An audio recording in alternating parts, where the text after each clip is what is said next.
El lema del encuentro tiene que ver con vive la universidad, siguiendo ¿qué? La justicia, la fe y la verdad. En estos encuentros de compa, normalmente uno crea el espacio para que cada uno de nosotros se encuentre con Dios a través de su palabra. Entonces, tendrás un espacio en el devocional, estudio bíblico en las mañanas para encontrarte con la palabra.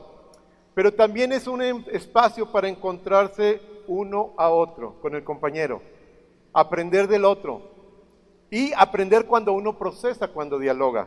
Entonces también es un encuentro con la palabra, pero también con el amigo y con la amiga. Pero al mismo tiempo es un encuentro que a uno nos permite conocer la necesidad de nuestro mundo, de la universidad, de nuestra sociedad. Venimos a entender más y de mejor manera nuestro mundo. Entonces, al conocer estas tres realidades, la palabra, mi comunidad y lo que sucede en el mundo hoy, creemos que estamos listos para explorar mejor la vocación que Dios tiene para cada uno de nosotros. Y este es nuestro sueño y nuestro anhelo en este encuentro. La primera exposición tiene que ver con no te avergüences, vive la universidad avivando tu llamado, sufriendo por el Evangelio y practicando la verdad. En esta semana estaremos meditando en la segunda carta del apóstol Pablo a Timoteo. Es una carta muy personal. La iglesia ha hecho mucho énfasis en la relación Pablo-Timoteo como modelo discipulado. Pero la verdad es que muchas veces o somos Timoteo o somos Pablo. Nunca jugamos un rol único. Estamos de los dos lados. Por ejemplo, en compa. A mí, varias gente me enseñó, cuando yo era estudiante, por ejemplo, Juan Kennington y Janet Kennington, nos enseñaron el estudio bíblico. Y aquí quisiera aprovechar para presentarles algunos compasaurios, o tíos Pablos, abuelos Pablos, bisabuelos Pablos. Y quiero presentarles a Juan Kennington y Janet, que muchos ya lo conocen, pónganse de pie.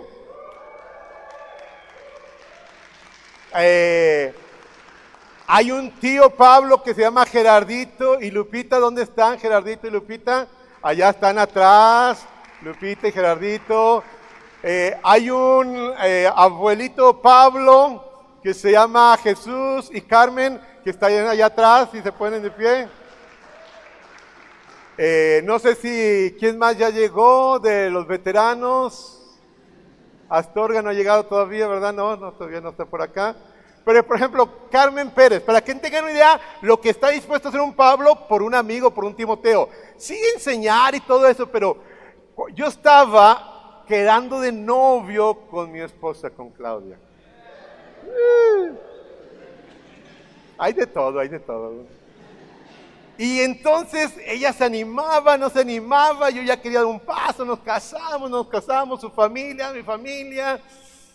Ella de un pueblo que se llama Allende y muy conservador, y decía, no, David, es que no puedo hablar con mis papás y no estoy seguro. Y yo, aviva el fuego. Carmen fue a un campamento a Monterrey y yo ya era obrero, le dije, Carmen, habla con Claudia, anímala.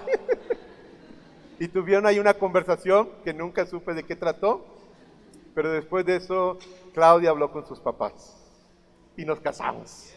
Entonces, cuando uno tiene un Pablo, le hace un paro, vaya.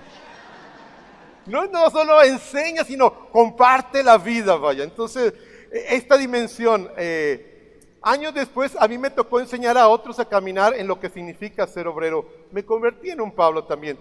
Somos herederos de esta tradición, personas que han invertido en nosotros y personas en las cuales nosotros también vamos a invertir. Pero para ser muy honesto, yo creo que en la vida siempre somos Timoteo y somos Pablo al mismo tiempo. En ese sentido, les invito a escuchar esta carta, no solo a través del saco de Timoteo, porque cuando leemos esta carta decimos, somos Timoteo, pero también desde la óptica que muchas veces somos Pablo. El mensaje inicial de Pablo a Timoteo es, no te avergüences. En palabras del norte, no te rajes. Para Gordon Fee, pasa a la siguiente, por favor. No, una antes. Esa. Mis compañeros de reflexión en estas exposiciones son estos 4.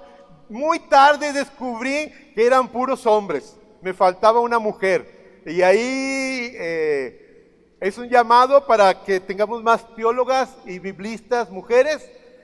Buscando los comentarios de Timoteo, un 90% son hombres. Y de los mejores son estos, el de John Stott, que está a la izquierda, Gordon Fee, que es el de la derecha, N.T. Wright, que es acá a la izquierda abajo, y el último allá, el verdecito, William Monse, que según esto es el mejor comentario de las cartas, o más completo de las cartas. Entonces, voy a estar mencionando estos nombres, se los quería presentar, ya están mayorcitos, bueno, algunos ya están en la presencia del Señor. John Stott es como un papa o un santo acá en la IFE. Entonces, cuando uno ve, uno se tiene que persinar, uno se tiene que persinar. Si es la primera vez que vienes es broma, no te creas. Pues, aprovechando, ¿quién es la primera vez que vienen a un campamento de compa nacional? ¿Quiénes son? Pónganse de pie, pónganse de pie. ¡Wow! Primera vez. Siéntense, gracias. Para Gordon Fee, el propósito de la carta se define en 1 Timoteo 1 del 3 al 5. Timoteo ha sido dejado en Éfeso para detener a los falsos maestros que buscan destruir la iglesia en esa ciudad. Timoteo es un joven para los estándares de la época. Ya el hombre estaba grandecito, pero era un joven. Aunque la mayoría de los autores reconoce que se ha exagerado en etiquetar a Timoteo como tímido o como cobarde. No es congruente con toda la narrativa que tenemos del Nuevo Testamento. Alguien que ha viajado, que ha asumido responsabilidad en Corintio, en Tesalónica, que debe tener valor, debe tener fuerza. Las exhortaciones a la firmeza y valor no es tanto que, oye, Timoteo, aviva, no seas cobarde, es que estés siendo cobarde. No, pareciera que tiene que ver más con que la avalancha o el viento de oposición es muy fuerte. Entonces, es Timoteo, cuando vengan las cosas duras, ya saben qué, ¿verdad? No te avergüences, no te rajes, vaya. Y me acordaba ayer que veníamos en el autobús, bueno, yo venía acompañando a los del autobús, al grupo de Monterrey, que pareciera que los de Monterrey, aquel versículo de capítulo 3 de Timoteo, de segunda, dice, todo el que quiere ser cristiano sufrirá persecución, todo el que quiere ir al campamento nacional sufrirá en el autobús, vaya. Los de Monterrey ya les ha tocado. Pero ayer explotó una llanta, fue un viaje pues, desde las 5 de la mañana o 6 hasta las 11 de la noche acá, 12. Y ya a algunos se les veía, uy, vale la pena ir eso de compa. ¿Para qué estoy aquí sufriendo? Mira, haciendo nada, pasando hambre, sí. O sea, al primer calorcito mejor me regreso a Monterrey, ¿no? Le voy a mi papá que mande el helicóptero y que venga por mí. No, ¿y qué es eso de venir a un autobús que ni tiene baño, hace calor y luego, se quema? Qué mala onda eso de compa.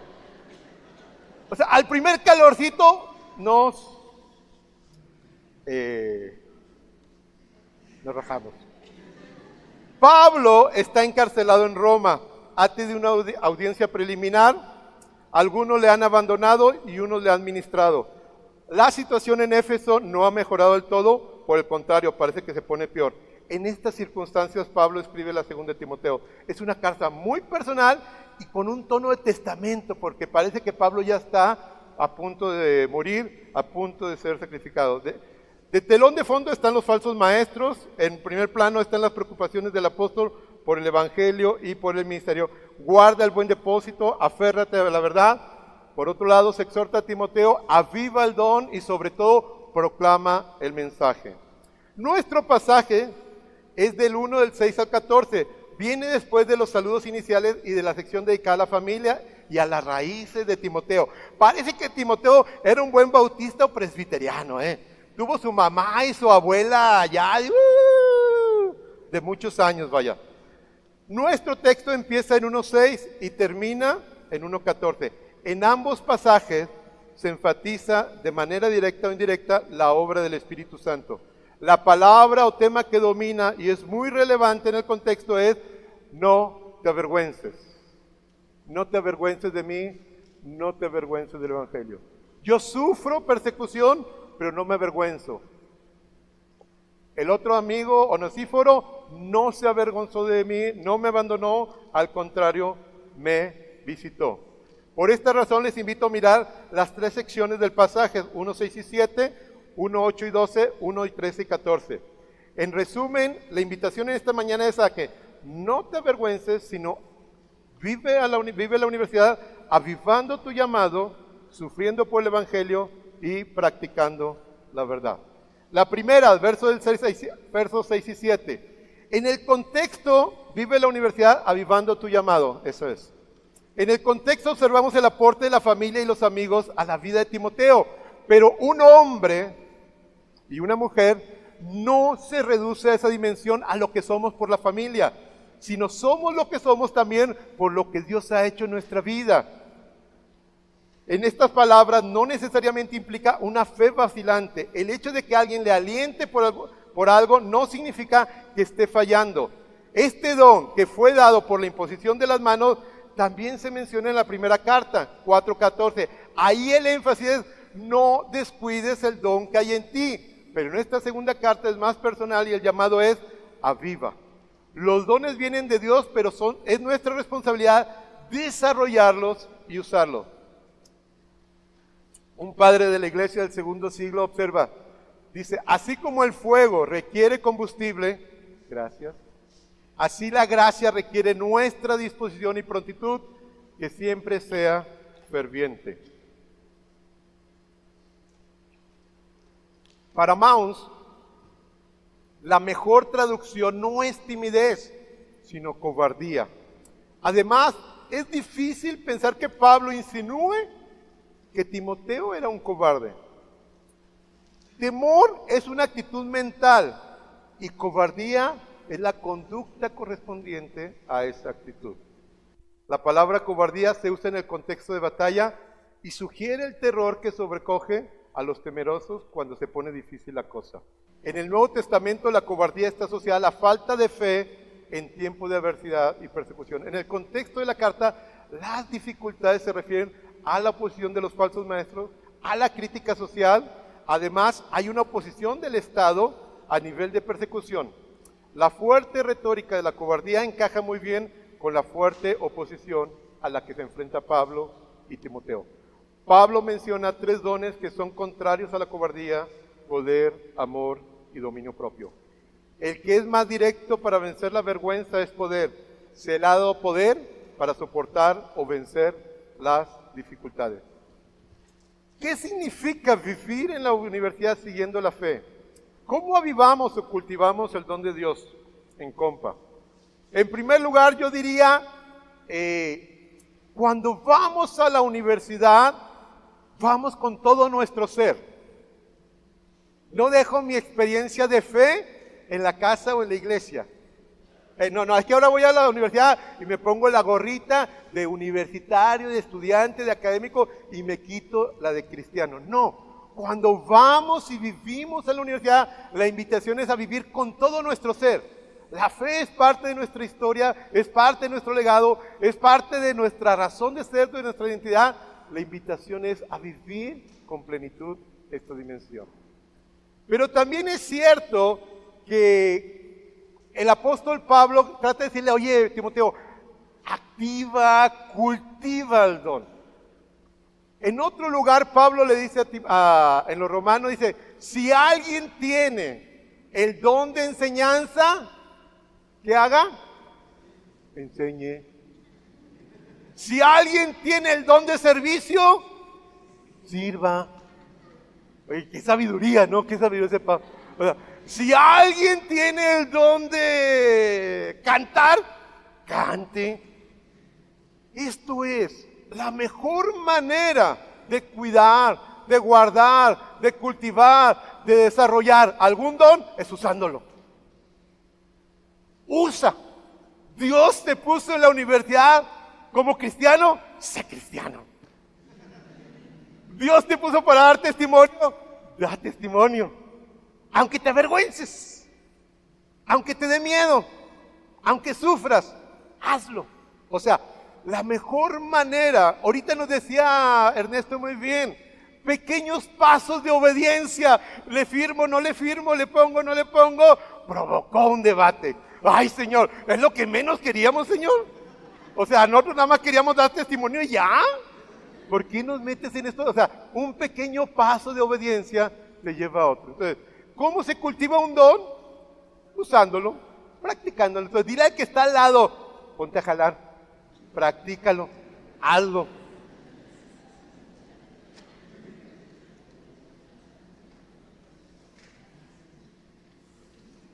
Otra manera que en Compa se cultiva y se aviva la fe, y aquí ya me empiezo a poner medio viejito, porque pienso que ya estoy listo para ser sacrificado. No, no es cierto. Mis años en Compa o en la IFE ya van de bajada, entonces me pongo así medio melancólico. Entonces, una de las cosas que quiero, cada mañana voy a cultivar algún énfasis de Compa. Y una manera que en Compa se cultiva y se aviva la fe es con el tiempo devocional. En este campamento hay un espacio para que en la mañana tú y Dios y la palabra se encuentren. En el tiempo devocional venimos con todo nuestro ser. Traemos nuestras preguntas, nuestras dudas, nuestros temores, nuestras luchas. Pero también escuchamos la palabra del Señor. Leemos, meditamos, reflexionamos. No es el tiempo devocional hacer un estudio bíblico, es meditar, es procesar, es trabajar, es traer toda nuestra existencia al Señor y que el Señor nos recoja y traiga su palabra. Muchas veces en el tiempo devocional va a ser una palabra, una frase, un pensamiento, una idea que el Señor te va a hablar. La mejor manera para asegurarnos que el ministerio siga hacia adelante es que los estudiantes aprendan a tener un tiempo devocional. Ningún obrero puede cuidar a todos los líderes, ningún secretario general, ningún pastor. ¿Cómo nos cuidamos? Cultivando nuestro tiempo devocional. Estamos en pecado, en el tiempo devocional va a salir, sí los aseguro, va a salir. O sea, la mejor manera de cultivar, de cuidar nuestro fuego, lo que Dios nos ha dado, es cultivando la vida devocional. Andrés Duncan, un director de una misión que creo que se llama Fronteras, él decía: David, yo estoy bien agradecido a Compa. Él cuida misioneros en Irak, Medio Oriente y en algunas partes de Asia. Dice: yo estoy bien agradecido en Compa, porque lo que yo te hago con los misioneros es lo que yo aprendí en Compa. Número uno, ¿qué les pido a los misioneros? Que aprendan a tener su tiempo devocional. Lo primero que hago como supervisor de estas misiones, de estos misioneros, es: ¿cómo está tu vida devocional? Y lo segundo que hago es enseñarles a tener un estudio bíblico con no creyentes. Dice, estas dos cosas que Compa me enseñó son las herramientas para hacer el ministerio en Irak, Medio Oriente y el mundo musulmán. Entonces, la importancia de tener un tiempo devocional. En segundo lugar, vive la universidad sufriendo por el Evangelio. Aquí vamos al segundo. Esta sección es la sección central. Muchos piensan en Timoteo por este versículo 6 de aviva el don. Pero no es el tema central. El tema central tiene que ver con esta dimensión de sufrimiento del Evangelio. Esta sección empieza con dos imperativos: no te avergüences y soporta los sufrimientos del Evangelio. Le pide que no se avergüence de dar testimonio del Evangelio, ni se avergüence del apóstol.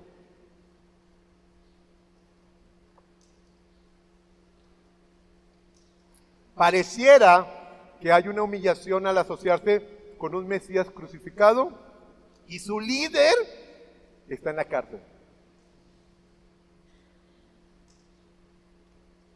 No se trata de avergonzarse o huir, sino abrazar esa humillación y soportar los sufrimientos del Evangelio. Para Maus, esta ordenanza no significa que esté avergonzado, sino es un llamado para enfrentar la oposición. Para esto, Timoteo se puede avergonzar del nombre de Cristo, del pueblo de Cristo y del Evangelio de Cristo. Humanamente hablando, amigos, no es posible. Solo es posible por el poder de Dios. En versos 9 y 10 hay una descripción del Evangelio, no completa, que se ha contextualizado. Después Pablo no habla de su autoridad apostólica, sino de la relación con el Evangelio. dice que él ha sido heraldo, maestro y apóstol. La razón de su sufrimiento está vinculado a su llamado. Por eso no se avergüenza. Padece, pero no se avergüenza. Pareciera que dijeras, mis prisiones no me avergüenzan, ya que son por causa de Cristo y su evangelio. Hay una obligación de comunicar el evangelio, que lo vamos a ver más adelante, y sufrir por el evangelio. Asimismo, en el capítulo 2 del 1 al 7 hay 3 metáforas del soldado, el atleta y el labrador. En las 3 está el marco de referencia del sufrimiento, las metáforas. El soldado sufre porque se enfoca en una cosa, el atleta sufre porque respeta las reglas, el labrador sufre porque tiene que esperar hasta que llegue el fruto. Al mirar el contexto histórico, observamos el sufrimiento del apóstol Pablo en la cárcel. Hay un sufrimiento físico por las cadenas, hay un sufrimiento emocional por ser aislado y hay un sufrimiento social por la condena y rechazo social. Un autor que se llama McGee describe el dolor y la vergüenza de un prisionero. Primero, las cadenas reflejan que alguien es peligroso, físicamente no se le ata, no se puede confiar. En segundo lugar, cuando era puesto en prisión a alguien de buen estatus, la humillación era mayor. Y en tercer lugar, hay una condena social cuando alguien está en la cárcel. Los amigos se empiezan a perder. Ya nadie se acuerda del que está en la cárcel. Da vergüenza relacionarse con alguien de la cárcel. Y la gente los empieza a abandonar. Parece que esto es lo que está pasando con Pablo y Timoteo. Pablo rechaza el sistema de honor y vergüenza que prevalece en su tiempo. Él le ordena a Timoteo, no te avergüences de mis prisiones. Yo no me avergüenzo, ya que son por causa de Cristo. ¿Qué implicaciones tenía avergonzarse en ese tiempo? O sea, la palabra, el tema no es si te avergüenzas o no. O sea, ay no, me dio pena, ay no, qué oso, ay, nos van a decir que son cristianos. No, el tema no es solo esta actitud mental o emocional. No, ¿cuál es el verdadero problema? Del verso 15 en adelante nos dice Pablo, avergonzarte es el primer paso para abandonar.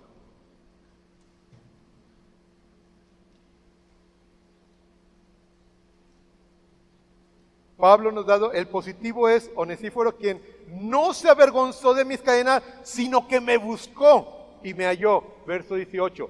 Pero por otro lado están Hermógenes y Figelo, que abandonaron a Pablo, y otro que menciona en el capítulo 4, además, quien abandonó a Pablo, ya que prefirió el honor de este mundo desde la perspectiva romana. Al final del día es no abandones la fe ni a mí, ni el Evangelio. Todo el que quiera seguir a Jesús sufrirá persecución. Es la marca distintiva del cristiano. La invitación clave es vive la universidad asumiendo tu llamado. Esto es avergonzar. Ese es el primer paso para después abandonar. Si hoy te avergüenzas, mañana estás en peligro de abandonar. ¿Cuáles son los sufrimientos al hacer misión en la universidad?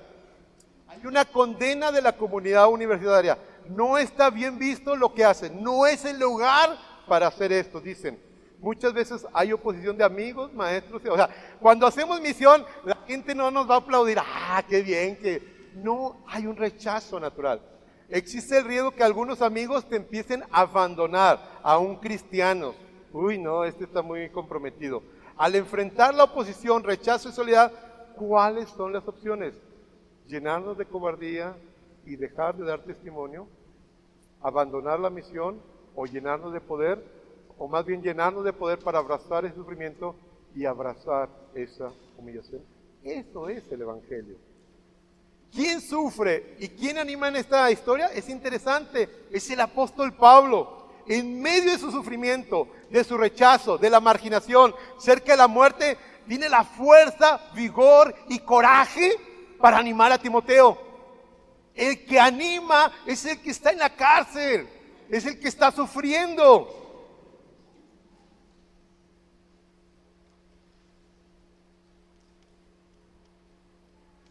Perdonen por los chicos de Monterrey, pero está excelente.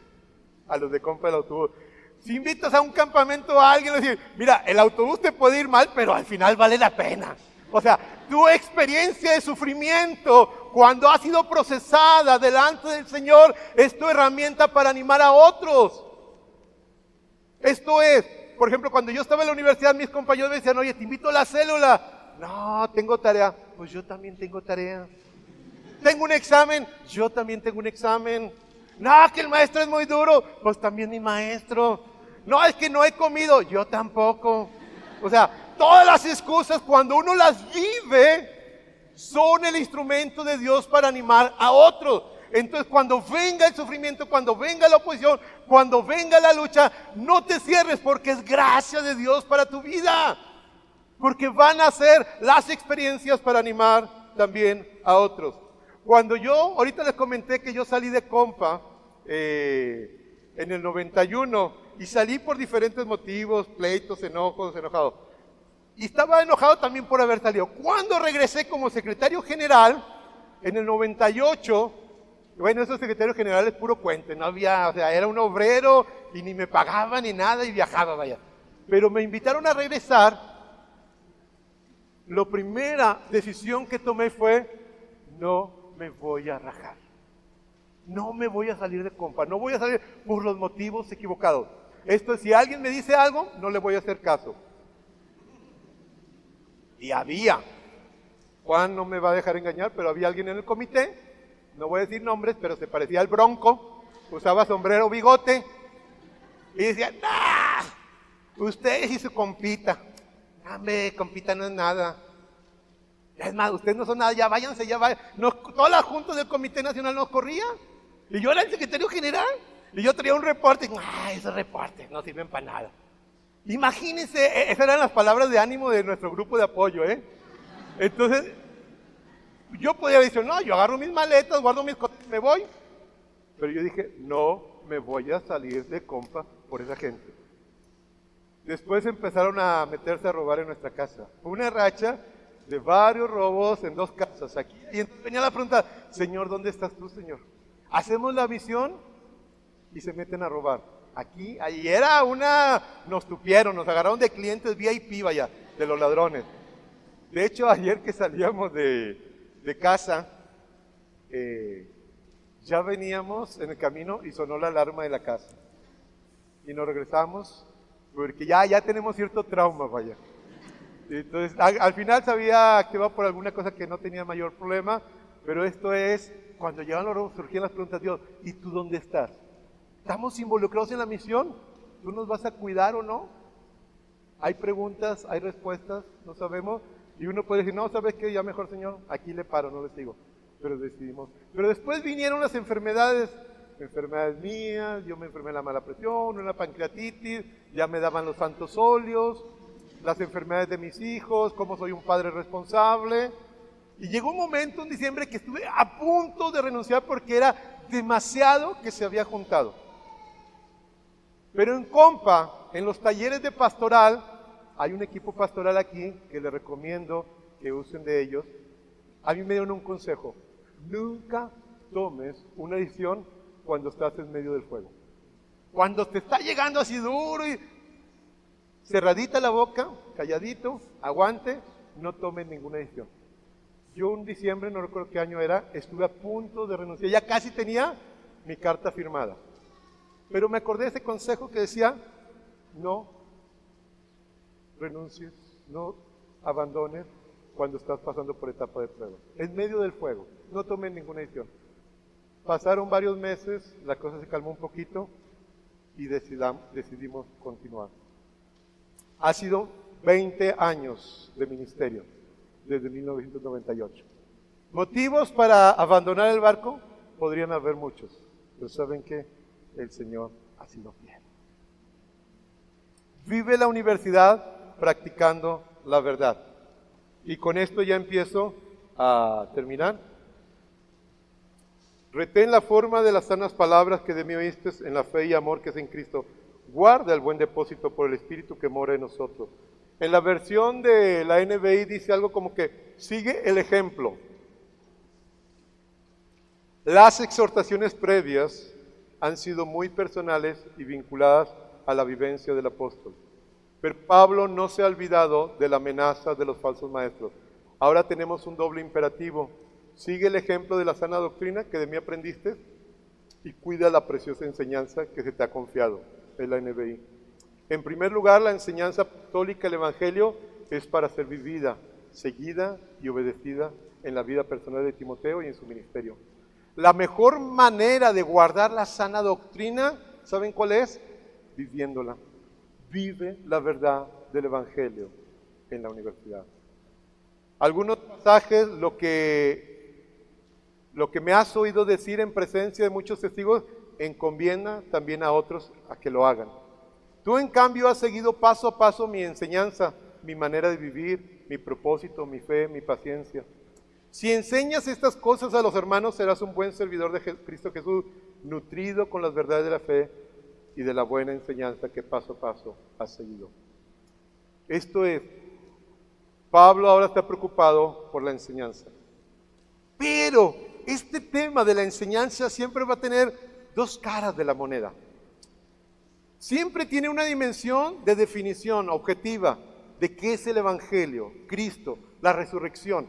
Pero tiene otra dimensión que tiene que ver con la práctica. ¿Cómo vivimos esa verdad? Y Pablo no separa, las pone juntos siempre. Y para empezar, él dice que la mejor manera de guardar el buen depósito es viviéndolo, encarnándolo. Que se tatúe en nuestro ser la verdad del Evangelio. Esta fe apostólica es para ser cuidada, guardada y observada para que no se corrompa y no se contamine. La preocupación del apóstol Pablo es la preocupación de los que se van haciendo o nos vamos haciendo viejos. Ustedes son los que definirán qué significa ser cristiano en el 2050.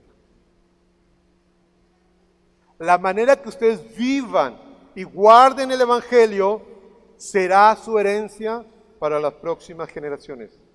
Cada generación ha tenido su desafío de guardar el Evangelio y enfrentar los desafíos de la época. Ahorita Ernesto nos decía del contexto marxista de los 60 y los 70. Hoy no tenemos ese contexto, tenemos otros. El buen depósito, la sana doctrina, se les está entregando a esta generación. El futuro del Evangelio dependerá en la manera en que lo vivas, lo proceses y lo transmitas. Ustedes no pueden solos. Tienen el ejemplo y amor, de amor y fe en Cristo, y tienen la gracia y el poder del Espíritu Santo. Esto es, la vivencia del Evangelio tiene implicaciones para la próxima generación. En el 2050, en el 2100, ¿qué va a pasar con el Evangelio? ¿Cómo se vive el Evangelio? Va a depender del compromiso de cada uno de nosotros que asumamos. Por eso la importancia de vivir el Evangelio en la universidad. En la universidad, en la casa, en la sociedad, en toda la esfera de la vida. No te avergüences. No te avergüences. ¿Por qué? Porque Dios está contigo. Dios te ha derramado de su gracia, de su Espíritu. No vas solo. Es la tarea y la misión de Dios. Y te da una comunidad. Aviva el fuego del don de Dios. Lo más difícil, pero no lo podemos quitar. No podemos hacer un evangelio a nuestra imagen y semejanza. Por eso un poquito es el desafío del evangelio y la prosperidad, que quita el sufrimiento como elemento central. El sufrimiento, la persecución, la oposición es parte central del Evangelio.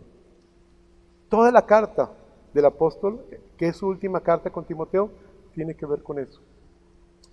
¿Cómo reaccionamos a esta dimensión del sufrimiento. La invitación es: abraza. Busca el honor de Dios y del Evangelio más que el honor de este mundo.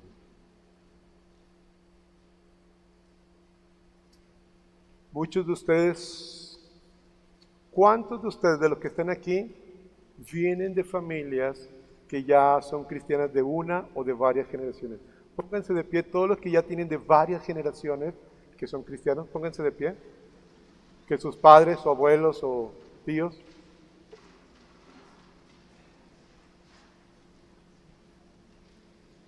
Siéntese, por favor.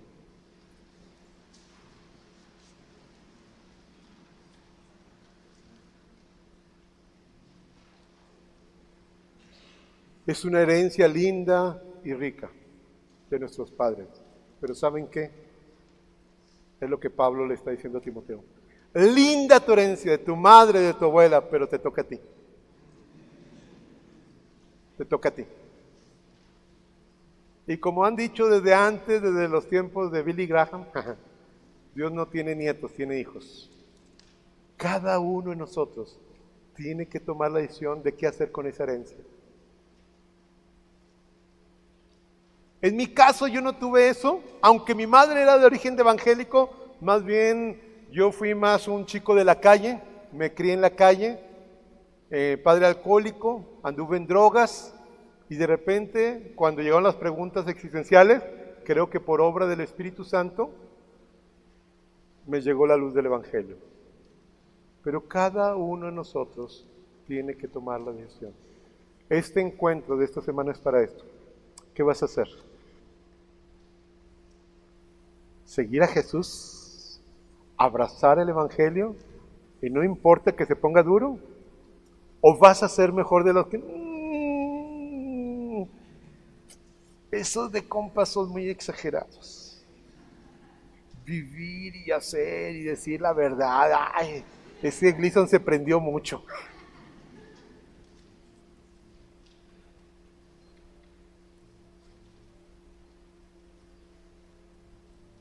Los que son viejitos o los que vamos para allá tienen algo y yo te animo para que platiques con ellos en esta semana y con el equipo pastoral. En nuestro momento de vida pareciera que es muy difícil esto de ser cristiano, de avergonzarnos, los maestros, las autoridades, pero todos los que ya son mayores saben que Dios es fiel. Y Él nos sostiene. Cualquier decisión que tomemos a favor y por Él, en buen norteño, no se raja. Él está con nosotros, nos acompaña en las duras y en las maduras. Él está ahí. Y Él les dice, Pablo, te preocupa más el imperio que fue capaz de encarcelarme, pero no te das cuenta que hay uno más poderoso que resucitó a Jesús de los muertos y que está por encima de todos los poderes. ¿A cuál poder vas a servir? ¿Al poder que resucitó a Cristo Jesús o al poder que manda a la cárcel y rechaza a los cristianos? Esta es la lógica. No te avergüences. Vamos a orar para terminar. Cierren sus ojos.